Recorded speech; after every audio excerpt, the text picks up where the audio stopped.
এছাড়া বাংলাদেশের মধ্যে আসলে যত প্ল্যাটফর্ম আছে সায়েন্সের শিক্ষার্থীদের জন্য তোমরা দেখবা ইউটিউব চ্যানেলে এত পরিমাণে তাদের জন্য কন্টেন্ট দেওয়া থাকে, কিন্তু তোমরা দেখবা আর্টস এবং কমার্সের একটা ভিডিও খুঁজে পাইলে আরেকটা চ্যাপ্টারের ভিডিও খুঁজে পাওয়া যায় না, তাই না? এরকম হয় কারণ আমরা এমন কিছু জিনিস নিয়ে আসবো, তোমাদেরকে আমরা এমনভাবে গাইডলাইন করবো, শুধু 9-10-এ এ প্লাস না, ইন্টার প্লাস হচ্ছে বাংলাদেশের যে সবচেয়ে বড় বড় ইউনিভার্সিটিগুলো আছে সেখানে তোমরা ভালো ভালো সাবজেক্ট নিয়ে কীভাবে পড়তে পারবা। এত ফ্রিতে কন্টেন্ট তোমরা পাচ্ছ যারা এসএসসি 26 আছো, তো একদমই টেনশন করার কোনো দরকার নাই, কারণ এসএসসি 26-এর জন্য একদম মানে ধামাকা জিনিস আসতেছে, একটু পরে আমরা দেখাবো।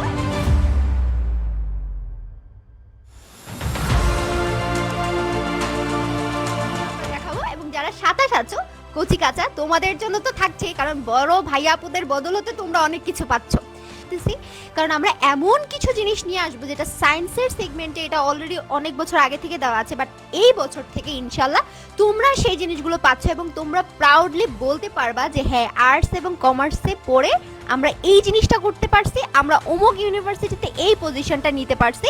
সব গাইডলাইন কিন্তু এখানে তন্দ্রা আপু আছে, আমি আছি, ফাহাদ ভাই আছে, আমরা সবাই তিনজনই কিন্তু ঢাবির স্টুডেন্ট। সো ঢাকা বিশ্ববিদ্যালয় নিয়ে তোমাদের যত যা হেল্প লাগে আমরা তোমাদেরকে শুরু থেকে স্বপ্ন দেখাইতে চাই। আর আর্টস অ্যান্ড কমার্স কারা পড়ে নর্মালি যদি আমি বলি, অনেকে আছে আমাদের যাদের আর্থিক সংকট থাকে, আমরা হচ্ছে একটু সায়েন্সে পড়তে পারি না, আমরা আর্টসের দিকে চলে যাই, তাই না? কমার্স যদিও কমার্স না আর্টসের দিকে বেশি যাই, কিন্তু আমরা চাই তোমরা সেই জায়গাটা থেকে বড় স্বপ্ন দেখো। তোমরা বাংলাদেশের যেই কোনো প্রান্তে, যেই কোনো গ্রামে, যেই ঘরটাতে কুড়ে ঘরে থাকো না কেন, কিন্তু তোমরা অনেক বড় যেন স্বপ্ন দেখতে পারো, আর সেই স্বপ্নটা যেন আমরা বাস্তবায়ন করে নিয়ে আসতে পারি তোমাদেরকে। একদিন যেন তোমরা এসে বলতে পারো আপু আমি কখনো ভাবি নাই যে আর্টসে পড়ে এরকম কিছু করতে পারবো, বাট আপনাদের জন্য পারছি।